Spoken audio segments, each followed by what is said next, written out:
Hey everyone, welcome back to Secret Sonics. This is episode 156 with Alex Crescioni. I had a great chat with Alex and we talked about so many things, including his journey in music and metal, word of mouth business, the woes of self-marketing, getting bands to market the music you work on, being upfront about goals with artists and artist red flags. We talk about mixing and mastering in the same session, embracing your own artistic style, mixing metal, adding creative elements in the mix, producers' roles, blurred lines in the industry, and everything in between. And I really love this chat, and I think you will too.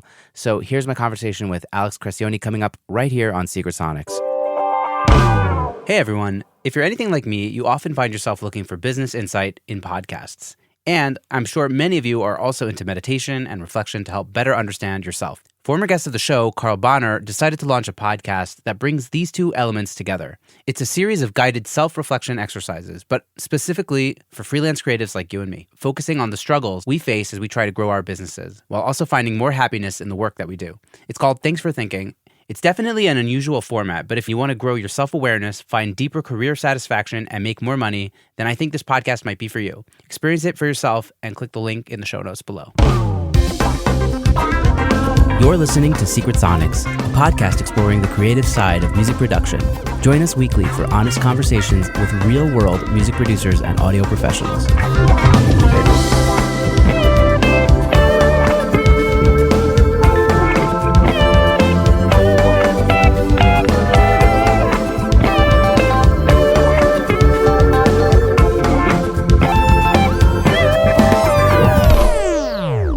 Hello, and welcome back to Secret Sonics. I'm your host, Ben Wallach. My guest today is Alex Crescioni. Alex is a Los Angeles-based guitarist, music producer, mixing and mastering engineer, and the owner of Stygian Sound. Alex and I connected recently thanks to our mutual friend and fellow podcaster, Travis Ferentz. I invited him on the air, and he's graciously agreed to join me. So with all that to say, welcome to Secret Sonics, Alex. Thanks, Ben. I appreciate it. Thanks for having me. Pleasure. So tell me a little bit about yourself. We've been schmoozing a little bit, but I'd love to hear about your story, how music kind of began for you, and how it led you to what you're doing today, which is, mixing, producing, mastering even, mostly metal and hard rock records. Yeah.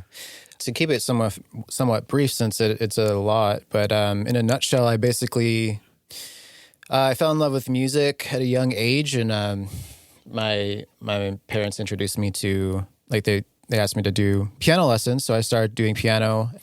Then I started getting into classical pieces, but I learned through the Suzuki method, which is by ear, and then I slowly started to learn to read music, and then I discovered guitar, and I got a classical guitar, so I started playing classical pieces, attempting to, and I just got really nerdy into that, getting, sheet music and learning all the different, trying to take classical piano songs that I was learning and then transpose it to guitar and learn it on guitar, which is extremely, very challenging. I'm sure. So, yeah, and then there's a lot more octaves on that piano, right? Yeah, absolutely. But I got really into it, and then I discovered once I started classical guitar, I discovered electric guitar, and then I started discovering bands with heavier distorted guitars. The first ones was Green Day and Blink-182. It started with kind of punk stuff, and then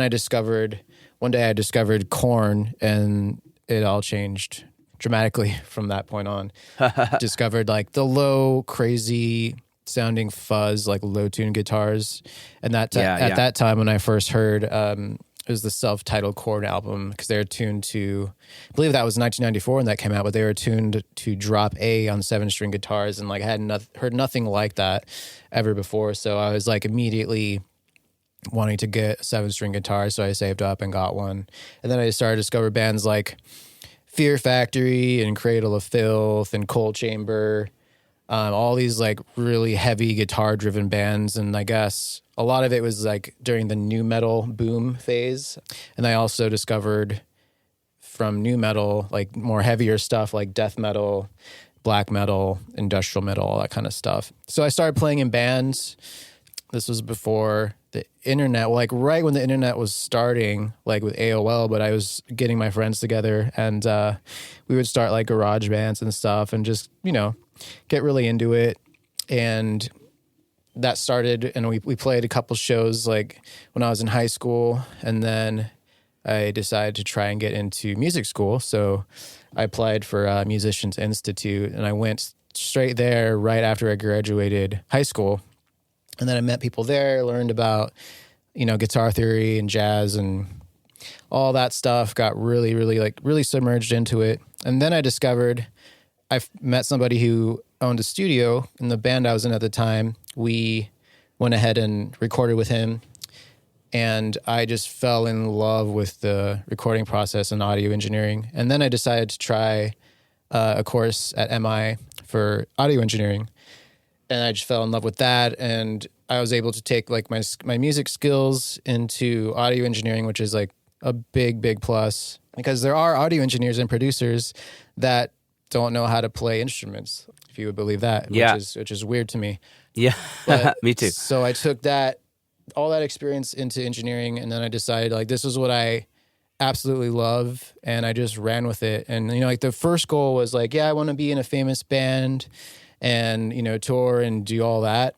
And then I just slowly over time I realized, what, like my personality is more like I like to have my home base. And I realized like even though I haven't been on a major tour, I just already knew from like doing like one-off shows and like traveling for stuff. I was like, you know what? I don't really like doing this. I like having my home base and making music and not living in so much chaos. So I decided this is exactly what I was meant to do. So just kind of ran with it from there and started my own studio. And the location has changed over time, but I just really decided to go all in with meeting bands, producing. It started with like a lot of just tracking vocals. Then I started doing mixing, mastering, production. And now I'm mainly focused on mixing and mastering, although I'll do here and there. Like if there's bands I've been working with for years that I will, that I still engineer and produce. But I'm trying to focus more on the mixing and mastering right now. But so that's kind of everything in a nutshell.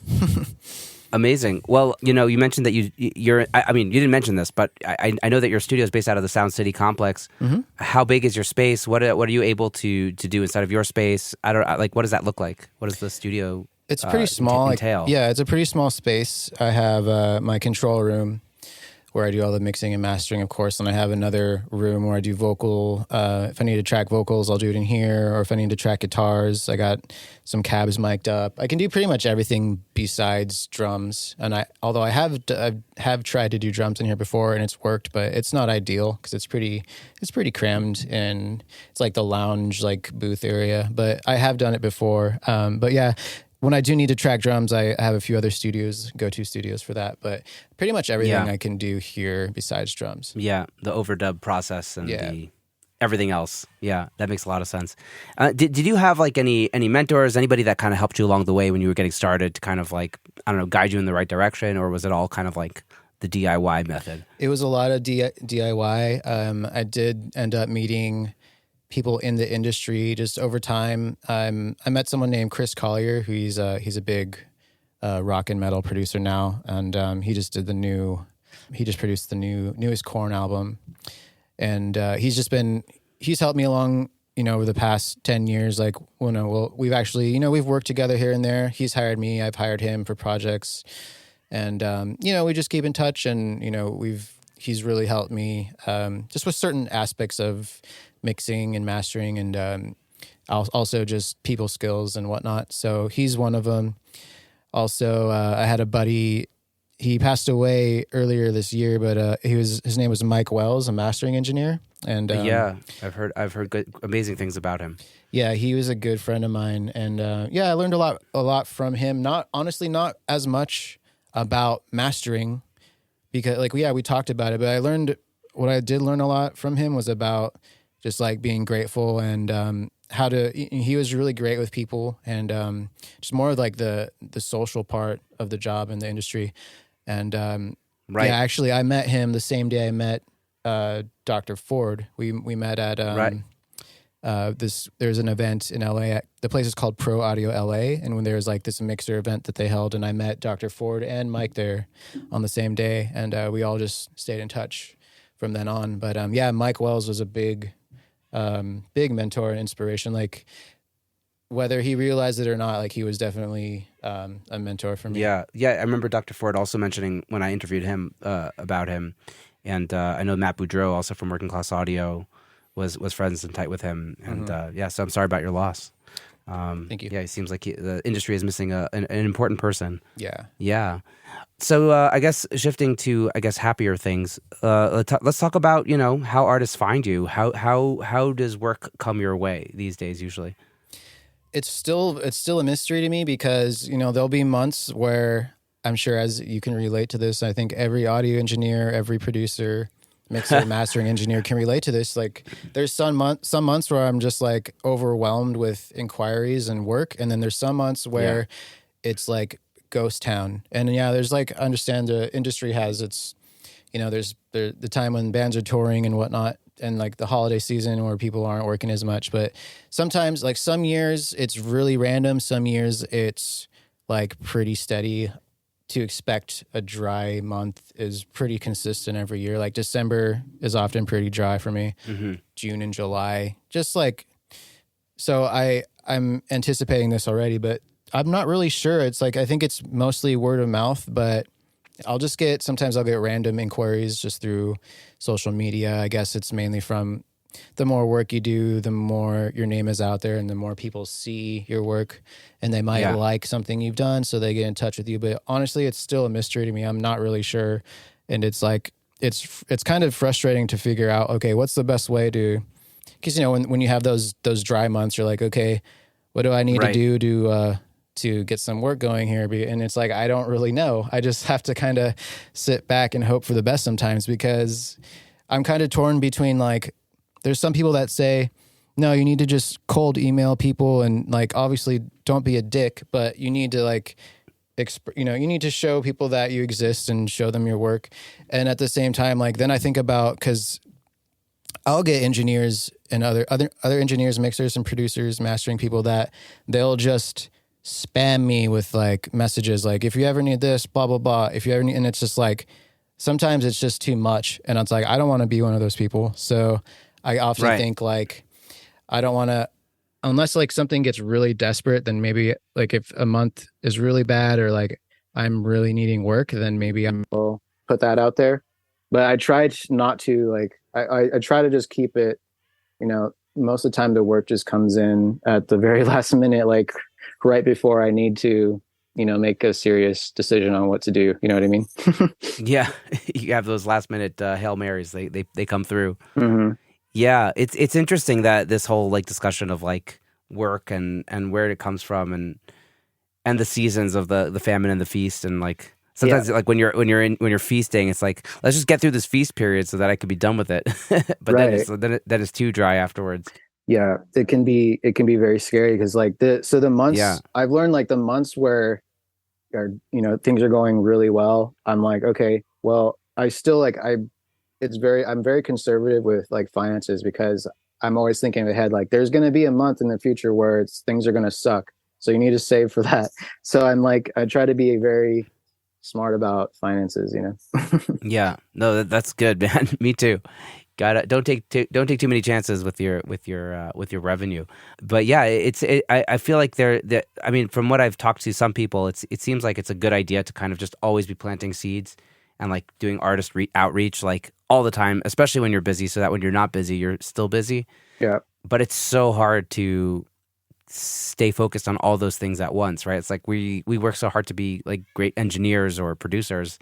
Like nobody told us we had to be marketers, but we do, and it's rough. It's a hard balance, especially if it's not like no one told us we had to be marketing experts or psychologists or content creators or YouTube algorithm experts or Instagram algorithm experts. Like all this stuff, this is just like, like they say, every year the industry changes and the expectations change. So now it's like, it's just trying to keep up with, what the expectations are in the industry. And it's really hard. I mean, not only is what we're actually doing hard, but to let people know about what we are doing in the most, in the nicest way possible, and then the least like, intrusive way possible. That technique is is like a whole nother job on its own, in my opinion. Yes. So, Yeah, it really is. I mean, like, listen, like